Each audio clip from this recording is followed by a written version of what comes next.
صلو علی الحبیب صلی اللہ تعالی علی محمد۔ نیت المؤمن خیر من عملہ، مسلمان کی نیت اس کے عمل سے بہتر ہے۔ اللہ عز و جل کی رضا پانے اور ثواب کمانے کی غرض سے سلسلہ دیکھنے سے پہلے اچھی اچھی نیتیں فرما لیجئے۔ اللہ کی رضا کی خاطر علم دین حاصل کروں گا، سیکھ کر دوسروں تک نیکی کی دعوت پہنچاؤں گا، خاص خاص باتیں لکھوں گا، اول تا آخر دیکھوں گا۔ صلو علی الحبیب صلی اللہ تعالی علی محمد۔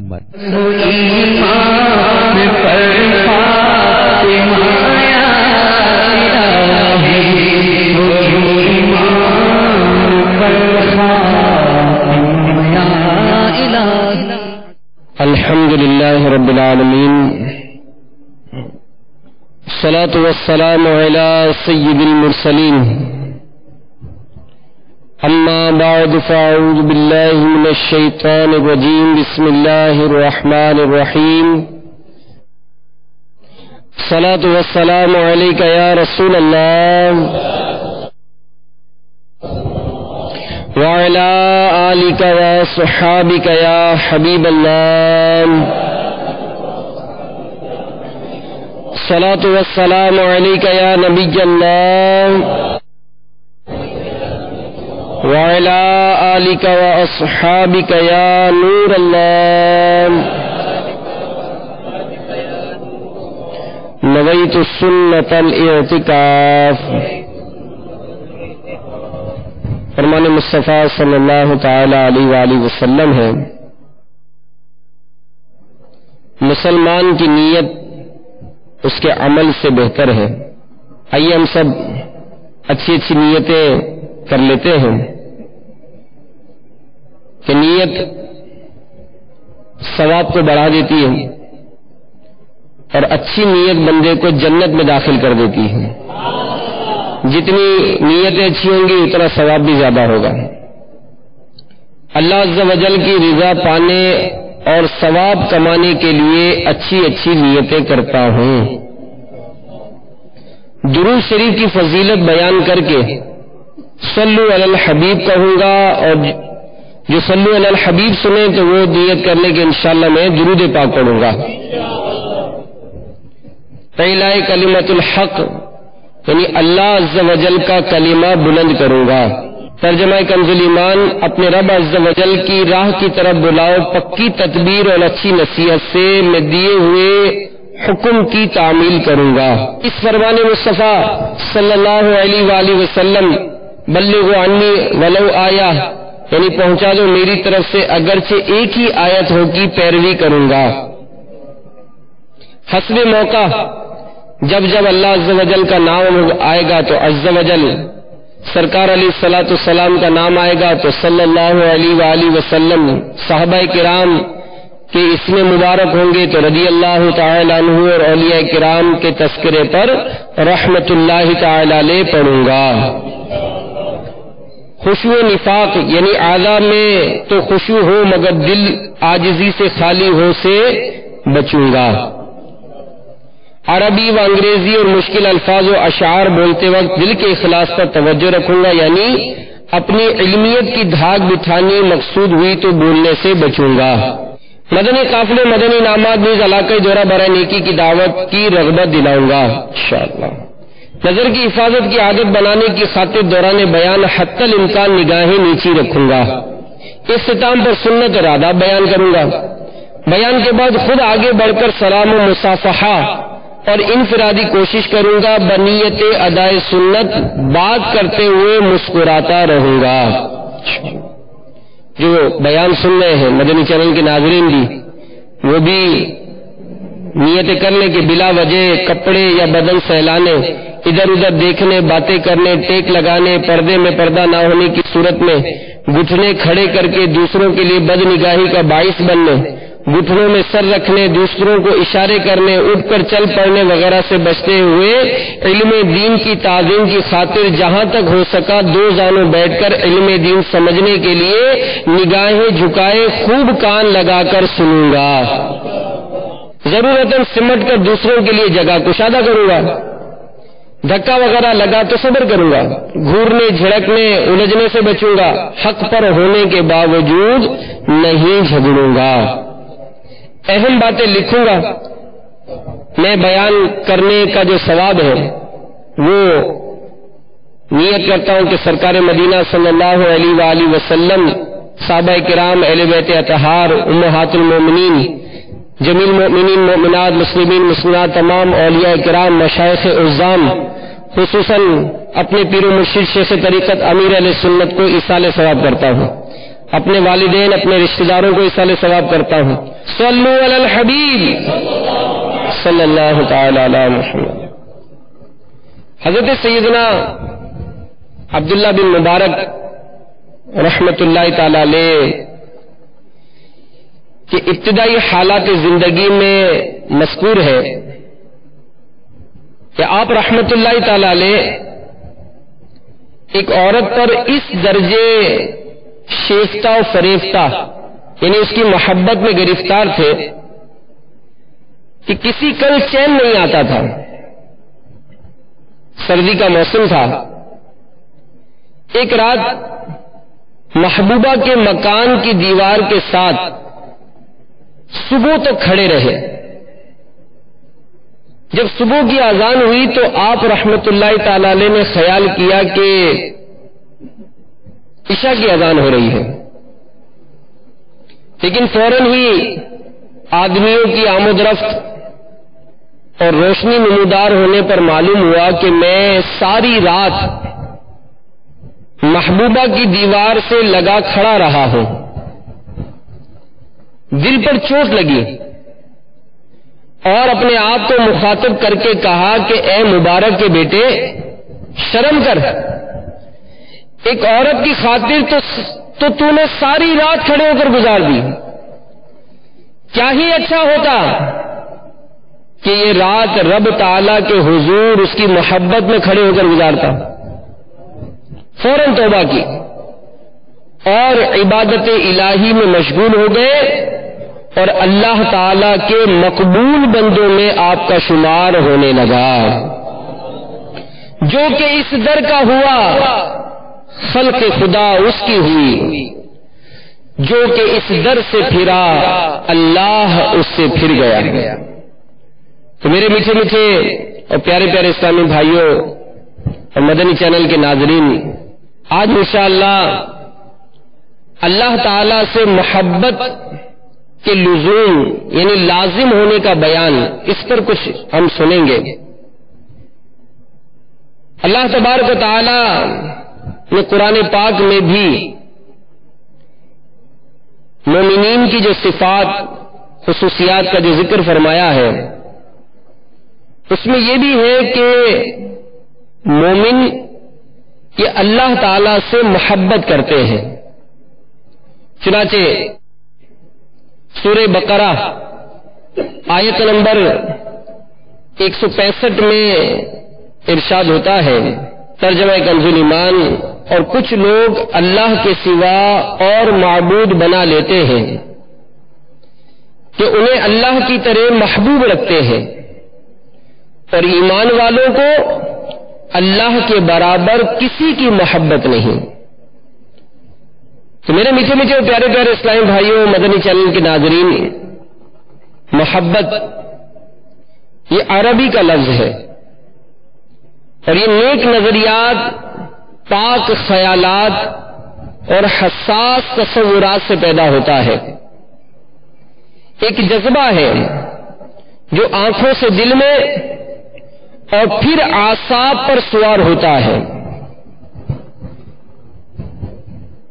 صوفیہ کرام اور مفسرین اعظام نے اپنے اپنے انداز سے اس کی تعریف بیان کی ہے۔ امام غزالی علیہ رحمت اللہ الوالی نے مکاشفۃ القلوب میں بیان فرمایا ہے کہ کسی پسندیدہ چیز کی طرف میلان طبع یعنی طبیعت کا میلان ہونے کا نام محبت ہے۔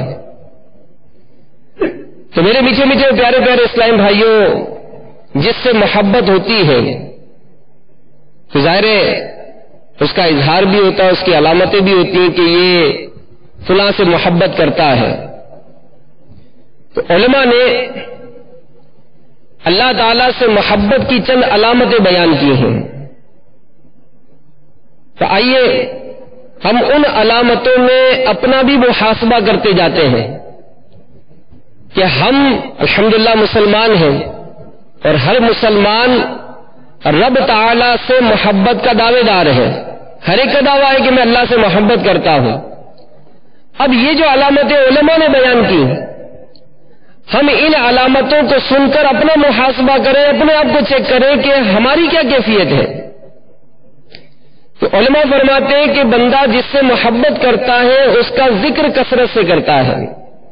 اور حدیث پاک میں بھی ہے، تاجدار مدینہ قرار قلب و سینہ صلی اللہ تعالی علیہ وآلہ وسلم کا فرمان دل نشین ہے، انسان کو جس سے جتنی زیادہ محبت ہو جاتی ہے اتنا ہی کثرت سے اس کا ذکر کرتا ہے.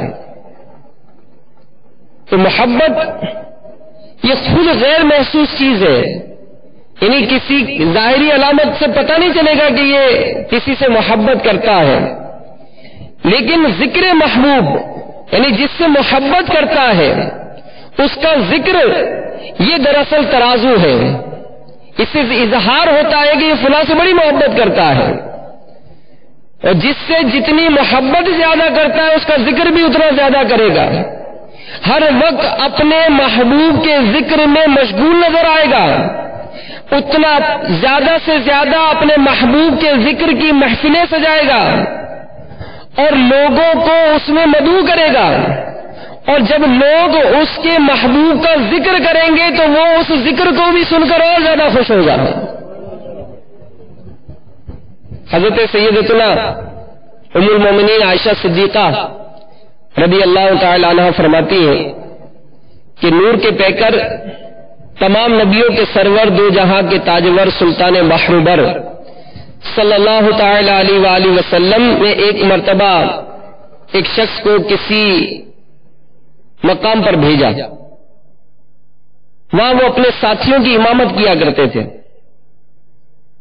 تو جب کبھی وہ امامت کراتے تو اپنی امامت یعنی اپنی قرات کو قل هو اللہ احد شریف اس صورت پر ختم کیا کرتے تھے.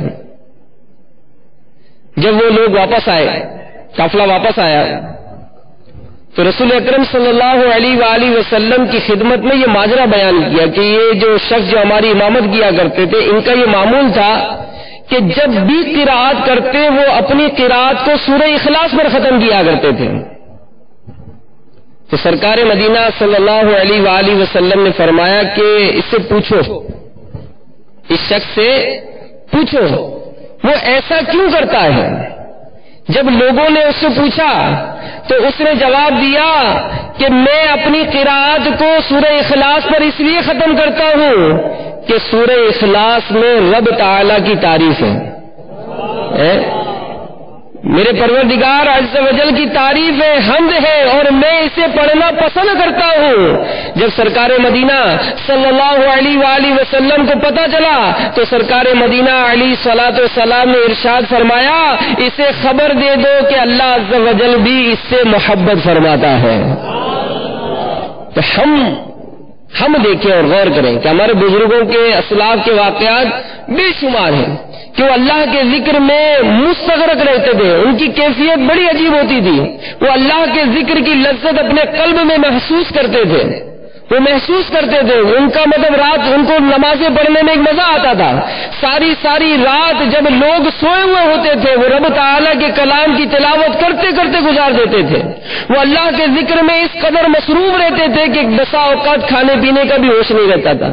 گویا یہ ذکر، اللہ کا ذکر گویا ان کی ایک غذا بن جاتی تھی، ان کی کیفیت ہو جاتی تھی.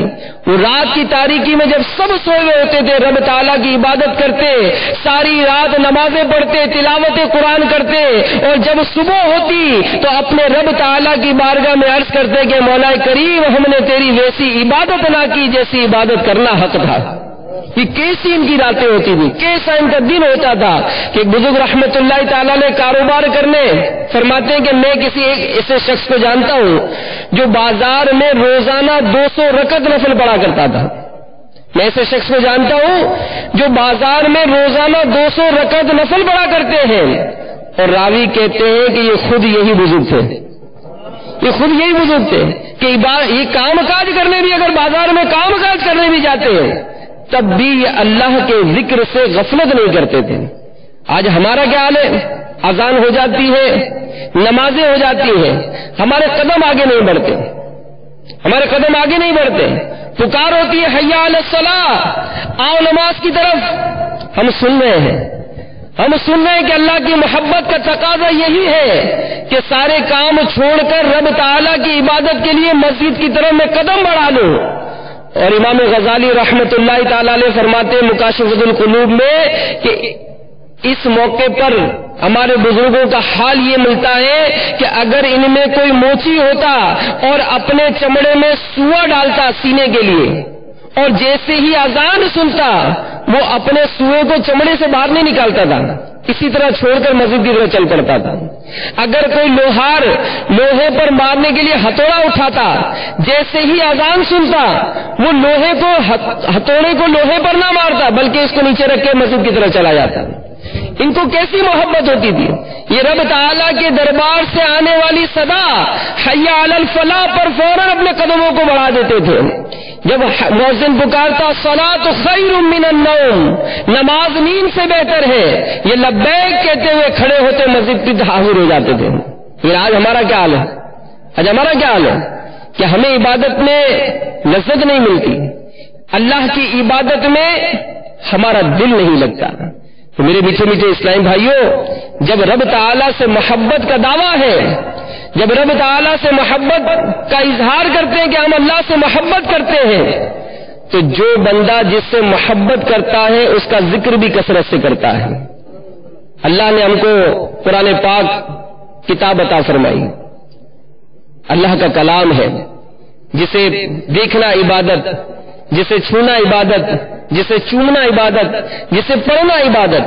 اب میں بھی سوچوں، آپ بھی سوچیں کہ اتنی زندگی گزر گئی، زندگی میں اتنی کتابیں پڑھ لی، اتنا سارا علم حاصل کر لیا، نہ جانے دنیا کا علم حاصل کرنے کے لیے کہاں کہاں کی خاک چھانی، دنیا بھر کی کتابیں پڑھی، نہیں پڑھی تو قرآن نہیں پڑھا.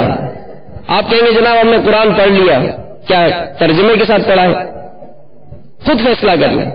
امیر اہل سنت نے تو مدنی انعامات عطا فرمائے کہ چلے زیادہ نہیں، ہمت کیجئے، روزانہ کم سے کم 3 آیات تلاوت، کنز الایمان سے ترجمہ اور خزائن العرفان یا نور العرفان سے تفسیر پڑھیں تو صحیح. دیکھیں تو صحیح ہمارا رب عز و جل اپنے پاکیزہ کلام میں ہمیں کیا ارشاد فرما رہا ہے. میں اس کا بندہ ہوں، اس پر ایمان لایا ہوں، میں دیکھوں تو صحیح میرا رب عز و جل قرآن پاک میں مجھے کیا فرما رہا ہے. تو میرے میٹھے میٹھے اسلامی بھائیوں، جو اللہ سے محبت کا دعویٰ کرتا ہے وہ اللہ کا ذکر کثرت سے کرتا ہے. اور پھر ظاہر جو ذکر کرنے والا ہے یہ مسجد میں اس کا آنا جانا رہتا ہے.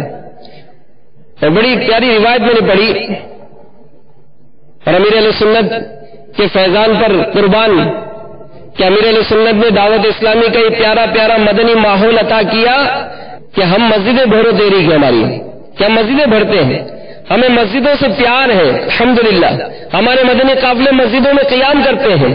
دعوت اسلامی کی ذمہ داران اگر مدنی مشورہ کرنا ہوتا ہے مسجدوں میں کرتے ہیں، ہمارے مدنی حلقے مسجدوں میں لگتے ہیں، ہمارے تربیتی اعتکاف مسجدوں میں ہوتے ہیں. مطلب اس طرح سے ہمارے سارے معاملات دعوت اسلامی کے مسجدوں میں ہوتے ہیں.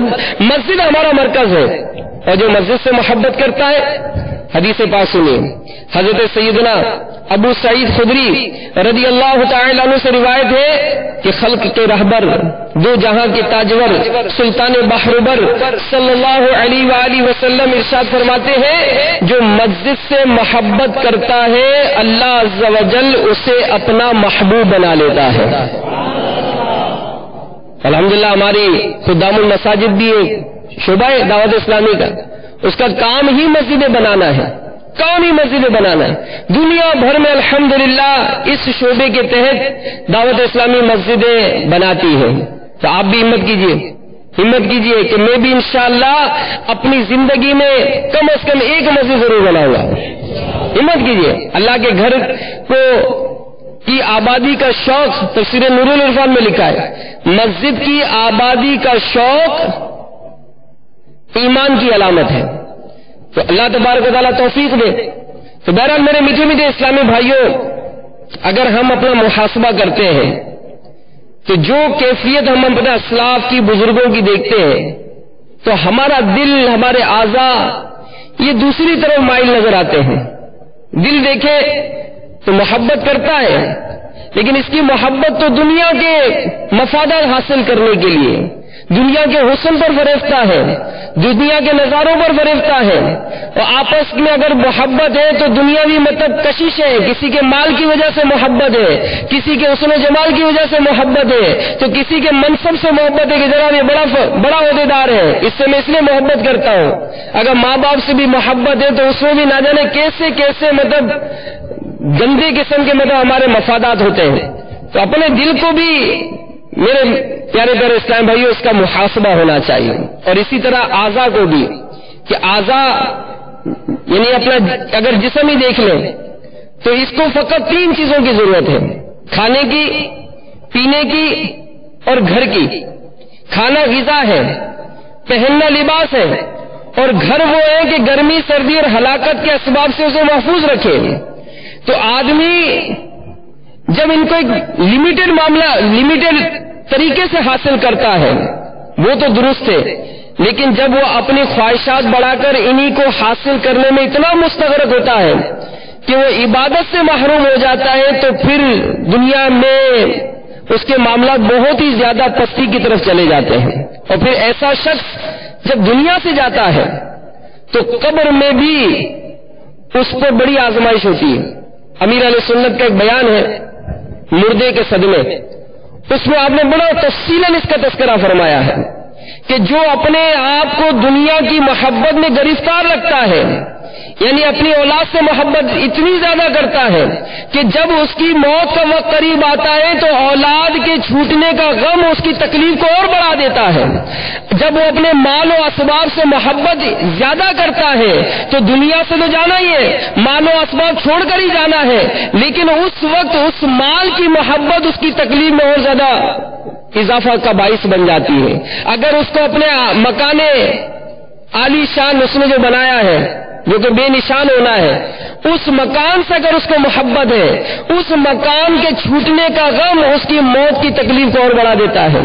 اگر وہ اپنی گاڑی سے محبت کرتا ہے، اس گاڑی کے چھوٹنے کا غم اس کی تکلیف کو اور بڑھا دیتا ہے.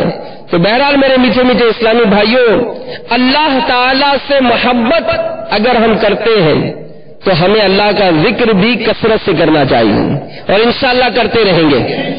دعوت اسلامی کے مدنی ماحول سے وابستہ رہیں گے، انشاءاللہ مدنی قافلے میں سفر کرتے رہیں گے، مدنی انعامات پر عمل کرتے رہیں گے، تو انشاءاللہ یہ نعمتیں، یہ برکتیں حاصل ہو جائیں گی انشاءاللہ. پھر دوسری بات علماء بیان فرماتے ہیں کہ جو جس سے محبت کرتا ہے اس کی اطاعت کرتا ہے. اس کا ارشاد کیا ہے، کن باتوں کو کرنے کا اس نے حکم فرمایا ہے، کن باتوں سے بچنے کی تاکید کی ہے. یعنی جس سے محبت ہے اس کی اطاعت بھی ہے. حضرت رابعہ بصریہ رحمت اللہ تعالی علیہا فرماتی ہے کہ تو اللہ عز و جل کی نافرمانی کرتا ہے، بظاہر تو اس کی محبت کا دعوے دار ہے، مجھے زندگی کی قسم یہ بڑی ہی انوکھی بات ہے. یعنی اگر تیری محبت سچی ہوتی تو اس کی اطاعت کرتا، کیونکہ بے شک محبت کرنے والا جس سے محبت کرتا ہے اس کی اطاعت بھی کرتا ہے. نماز کا حکم رب تعالیٰ نے دیا، نماز پڑھو. تو اگر محبت کا دعویٰ ہے پھر نماز قضا نہیں ہونی چاہیے. رمضان کے روزے رکھنے کا حکم اللہ نے دیا، اللہ سے محبت ہے تو پھر رمضان کے روزے قضا نہیں ہونی چاہیے. حج فرض ہو چکا تو اب اللہ سے محبت کا دعویٰ ہے تو اب ہمارا اگر حج فرض ہے تو حج کرنا چاہیے. زکوٰۃ واجب ہو گئی، زکات دینے کا حکم کس نے فرمایا؟ رب نے فرمایا، تو زکات دینی ہے۔ ماں باپ کی فرما برداری کا حکم اللہ نے دیا ہے، ہمیں اللہ سے محبت ہے تو والدین کی اطاعت فرما برداری بھی کرنی ہوگی۔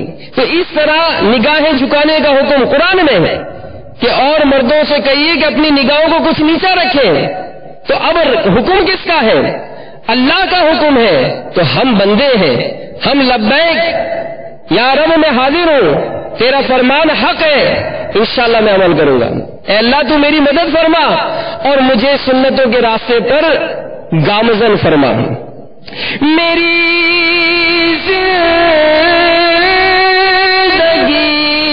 بس تیری بندگی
محبت کرنے والوں کے لیے عظیم انعام تیار کر رکھے ہیں۔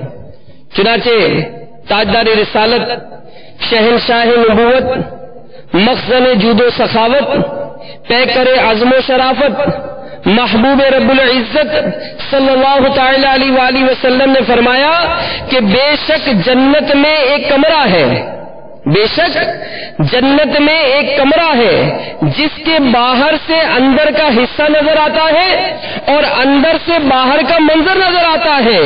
اللہ عز و جل نے اسے اپنے لیے محبت کرنے والوں اور اپنے لیے ایک دوسرے سے ملنے والوں اور اپنی راہ میں خرچ کرنے والوں کے لیے تیار کر رکھا ہے۔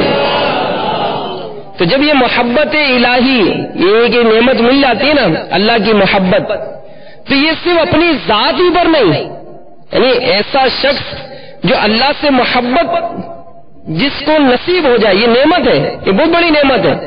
دعویٰ تو ہے لیکن جب یہ نعمت مل جاتی ہے تو انسان اپنے اندر تبدیلی لے آتا ہے، مار دھاڑ کا اور مطلب غصے کا، چڑچڑے پن کا یہ اس کا انداز نہیں ہوتا ہے۔ اس کی برکتیں اس کے گھروں پر بھی نازل ہوتی ہیں۔ چنانچہ حضرت سیدنا جریر بن عبداللہ رضی اللہ تعالی عنہ سے روایت ہے، تاجدار رسالت شہنشاہ نبوت صلی اللہ تعالی علیہ وآلہ وسلم نے ارشاد فرمایا، اللہ عز و جل نرمی پر وہ انعام عطا فرماتا ہے جو جہالت و حماقت پر عطا نہیں فرماتا، اور جب اللہ عز و جل کسی بندے سے محبت فرماتا ہے تو اسے نرمی عطا فرماتا ہے، اور جو گھر نرمی سے محروم رہا وہ محروم ہی رہا۔ اللہ تعالیٰ میں نرمی عطا فرمائے۔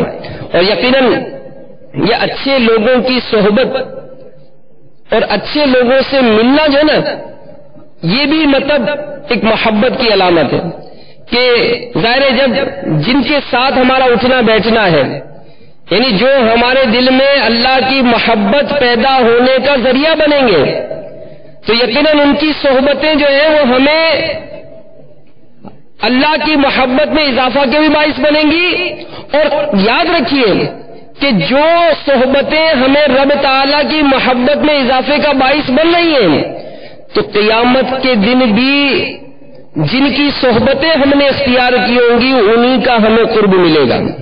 حدیث پاک سنیے کہ حضرت سیدنا عبداللہ بن عمر رضی اللہ تعالی عنہما سے روایت ہے کہ خاتم المرسلین، رحمت للعالمین، شفیع المذنبین، انیس الغریبین، سراج السالکین صلی اللہ تعالی علیہ وآلہ وسلم نے فرمایا، جو اللہ عز و جل کے لیے کسی سے محبت کرے اور اسے بتا دے، کیا پیاری روایت ہے، جو اللہ عز و جل کے لیے کسی سے محبت کرے اور اسے بتا دے کہ میں تجھ سے اللہ عز و جل کے لیے محبت کرتا ہوں، تو وہ دونوں جنت میں داخل ہوں گے۔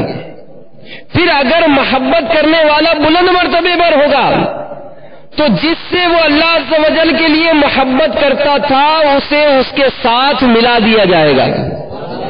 اللہ کی رحمت سے تو جنت ہی ملے گی، اللہ کی رحمت سے تو جنت ہی ملے گی، ایک کاش محلے میں جگہ ان کے ملی ہو۔ میں دعوت اسلامی کے مدنی ماحول میں آنے جانے والوں، مدنی قافلے میں سفر کرنے والوں، مدنی انعامات پر عمل کرنے والوں، آپ کو مبارک ہو۔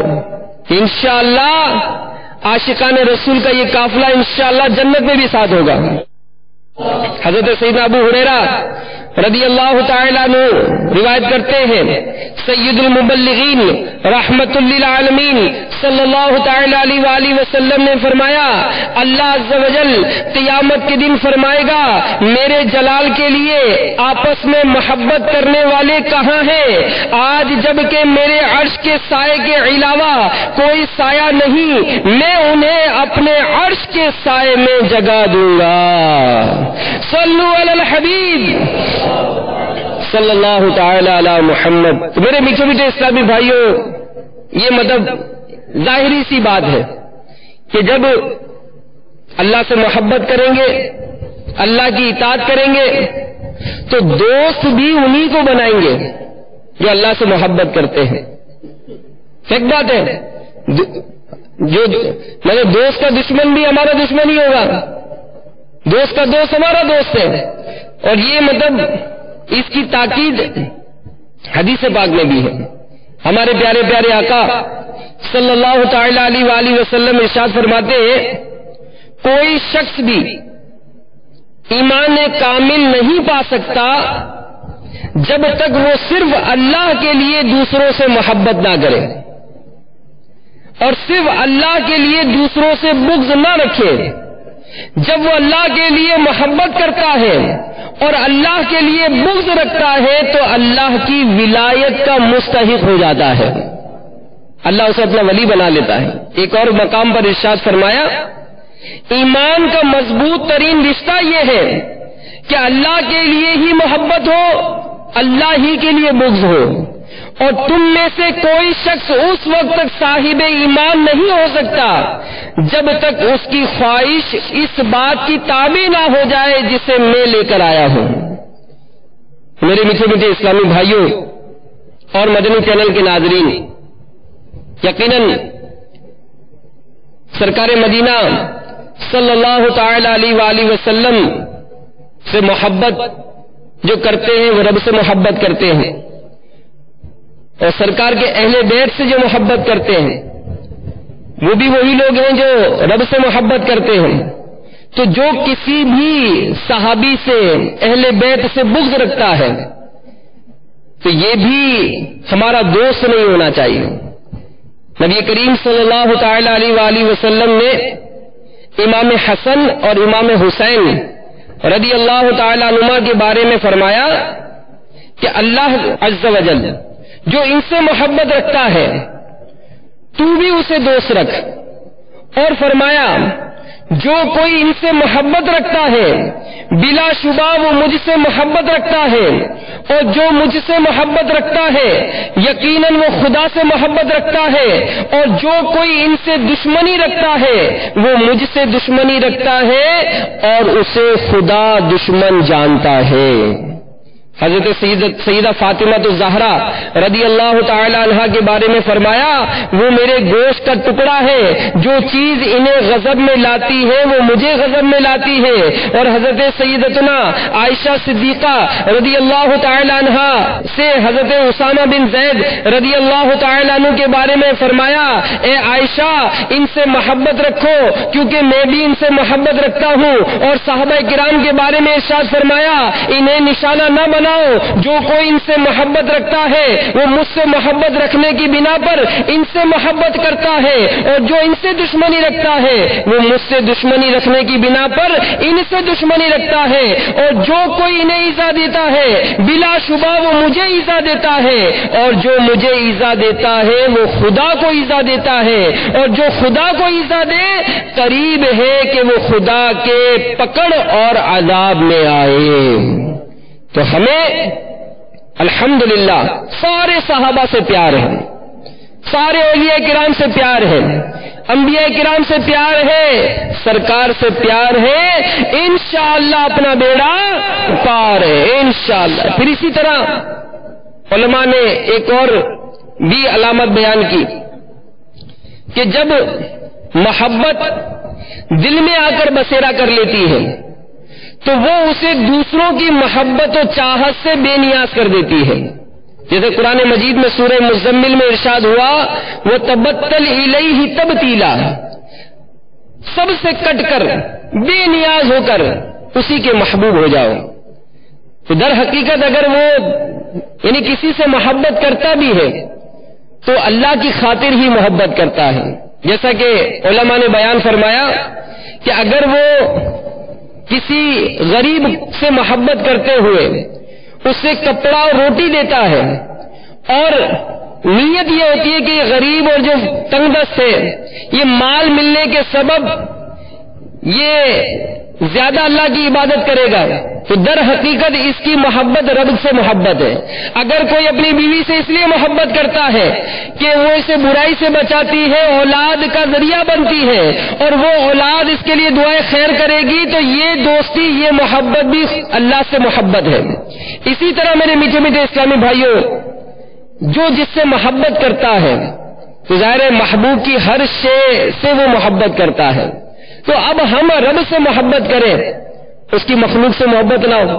مخلوق سے بھی ہمیں پیار کرنا چاہیے کہ جو بھی مخلوق ہے چاہے وہ جانور ہے، کیڑے مکوڑے ہیں، کوئی بھی ہے، ہم سب سے محبت کریں۔ امیر اہل سنت کی بارگاہ میں ایک مرتبہ کسی نے کیلے پیش کیے، تو آپ نے جب وہ کیلے ہاتھ میں لیا ایک کیلا تو دیکھا کہ ایک چیونٹی جو ہے وہ بڑی تیزی کے ساتھ ادھر ادھر دوڑ رہی تھی۔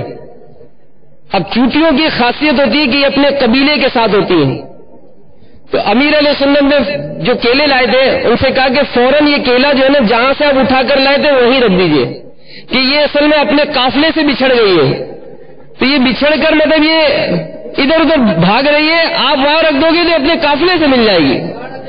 اب یہ ان کا انداز کہ ایک چونٹی کا بھی مطلب خیال کر رہے ہیں، اور ہم تو اپنا حال دیکھیں اور آج کل کے حالات دیکھیں تو بڑا عجیب و غریب معاملہ ہے کہ اگر کوئی تو اپنے دل کی کیفیت یہ پائے کہ اگر اس کی گاڑی کے نیچے بے خیالی میں بلی کا بچہ آ جاتا ہے تو سارا دن اس کے کھانے پینے اس کے سونے جاگنے کی کیفیت تبدیل ہو جاتی ہے، دل گھبرا جاتا ہے کہ کیا ہو گیا، حالانکہ اس کا قصور نہیں تھا، لیکن ایک انسان ہی ایسا دل اس کا سخت ہو جاتا ہے کہ وہ کسی انسان کے گلے پہ چھری پھیر رہا ہے، گولیاں چلا رہے ہیں، دہشت گردیاں کر رہے ہیں، تو کیسا یہ دل کی سختی کا باعث بن جاتا ہے۔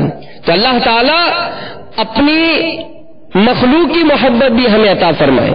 پھر یاد رکھیے میٹھے میٹھے اسلام بھائیوں، اللہ تعالیٰ نے بندوں کو بھی حکم دیا ہے کہ وہ اس سے محبت کریں، اس کے بارے میں بھی قرآن و حدیث میں تذکرہ ہے۔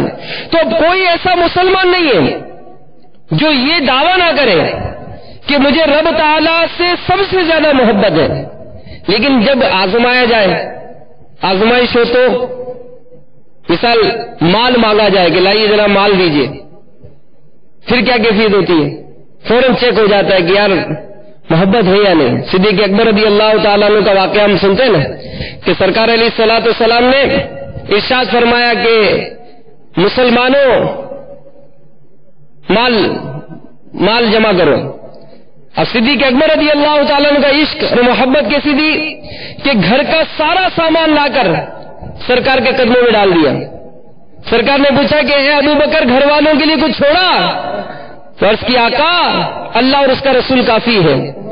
فاروق اعظم رضی اللہ تعالیٰ عنہ سامان لے کر آئے ہیں. پوچھا اے عمر گھر والوں کے لیے کیا چھوڑا؟ کہا یا رسول اللہ جتنا آپ کو پیش کیا اتنا ہی گھر والوں کے لیے رکھا ہے.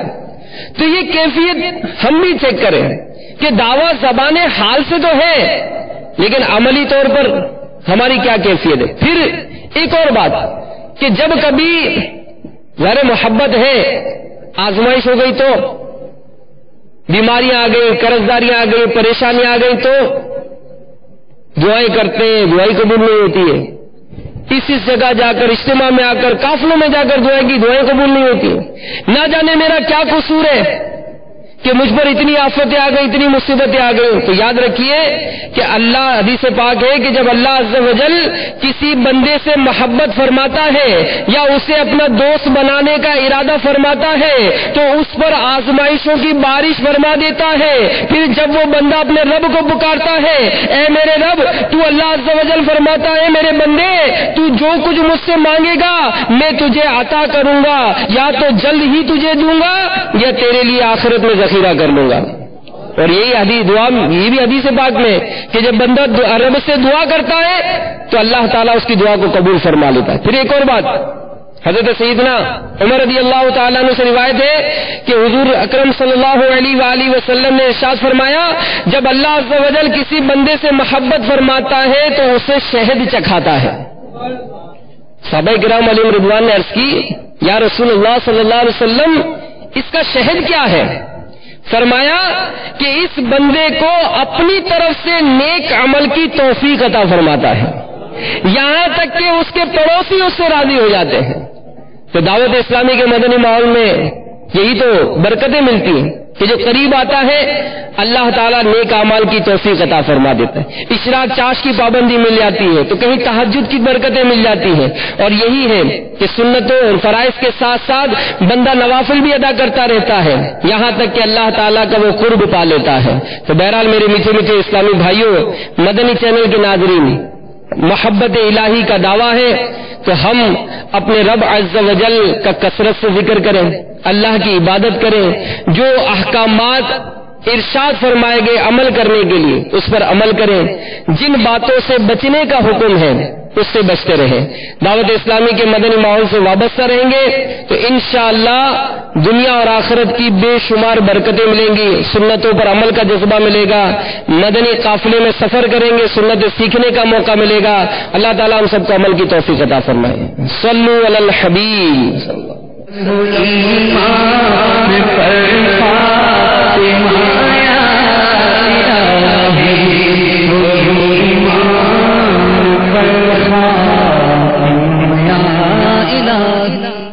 صلو علی الحبیب صلی اللہ تعالی علی محمد. ابھی جو سلسلہ آپ نے ملاحظہ فرمایا اس کے بارے میں اپنے تاثرات اور مدنی مشورے 03012612 پر SMS یا feedback@madanichannel.tv پر میل کر سکتے ہیں.